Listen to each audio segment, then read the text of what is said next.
Hello everyone, அஞ்சு யூஸ்ஃபுல்லான VS Code extension பற்றி பார்க்கலாமா? First one prettier extension. இந்த எக்ஸ்டென்ஷன் யூஸ் பண்ணுறது மூலமாக நம்மளோட கோடை நம்ம ஈஸியாக ஃபார்மேட் பண்ணிக்க முடியும். ஃபார் எக்ஸாம்பிளுக்கு என்னோட கோட் இப்படி இருக்குன்னு வச்சுக்கலாம். நான் ப்ரிட்டியர் எக்ஸ்டென்ஷன் இன்ஸ்டால் பண்ண அப்புறமா ஷிஃப்ட் ஆல்ட் எஃப் இதை ப்ரெஸ் பண்ணால் போதும், என்னோட கோட் ஈஸியாக ஃபார்மேட் ஆயிரும். இது மூலமாக நம்மளுக்கு அலைன்மெண்ட் இஷ்யூஸ்லாம் வராமல் நம்ம அவாய்ட் பண்ணிக்க முடியும். அடுத்த எக்ஸ்டென்ஷன் ஆட் ரீநேம் டேக். இந்த எக்ஸ்டென்ஷன் யூஸ் பண்ணுறது மூலமாக நம்ம ஜாவா ஸ்கிரிப்ட் கோட் எழுதும்போது நம்மளுக்கு 2 டேக் இருக்கும்.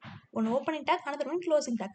இதில் ஏதாவது ஒரு டேகை நம்ம சேஞ்ச் பண்ணாலே ஆட்டோமேட்டிக்காக அனதர் டேக் சேஞ்ச் ஆயிரும். ஃபார் எக்ஸாம்பிளுக்கு இப்போ நான் இங்கே H5 கொடுக்குறேன்னா பின்னாடி இருக்க க்ளோசிங் டேக் அதுவாகவே சேஞ்ச் ஆகிக்கும். அடுத்த எக்ஸ்டென்ஷன் எரர்லைன்ஸ் எக்ஸ்டென்ஷன்.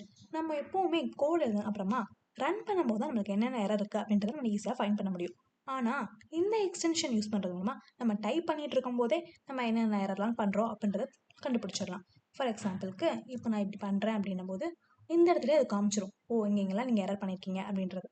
அடுத்த எக்ஸ்டென்ஷன் நம்மளுக்கு ரொம்பவே கிரேசியான ஒரு எக்ஸ்டென்ஷன் தான். அது பேர் என்னென்னா பவர் மோட் எக்ஸ்டென்ஷன்.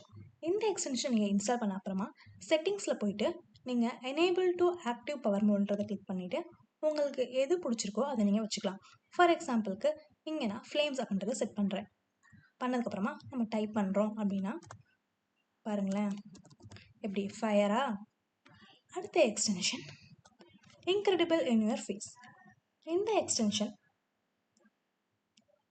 யூஸ் பண்ணுறது மூலமாக நமக்கு எரர் வர வர நம்மளோட ஃபேஸ் ரியாக்ஷன் சேஞ்ச் ஆகிறது நீங்களே பார்க்கலாம். ஃபார் எக்ஸாம்பிளுக்கு இப்போ என்கிட்ட எந்த எரருமே இல்லை அப்படின்னா நார்மலாக இருக்கும். எரர் வர வர ஃபேஸ் ரியாக்ஷன் மாறிட்டே இருக்கும். நீங்கள் இன்னும் கொஞ்சம் எரர் கொடுக்குறீங்க அப்படின்னா அது டார்க் மோடுக்கே போயிடும். ஸோ இந்த எக்ஸ்டென்ஷனாக நீங்கள் யூஸ் பண்ணி பார்த்துட்டு உங்களுக்கு எந்த எக்ஸ்டென்ஷன் ரொம்ப பிடிச்சிருக்கு அப்படின்றத கமெண்ட்டில் சொல்லுங்கள். பாய்.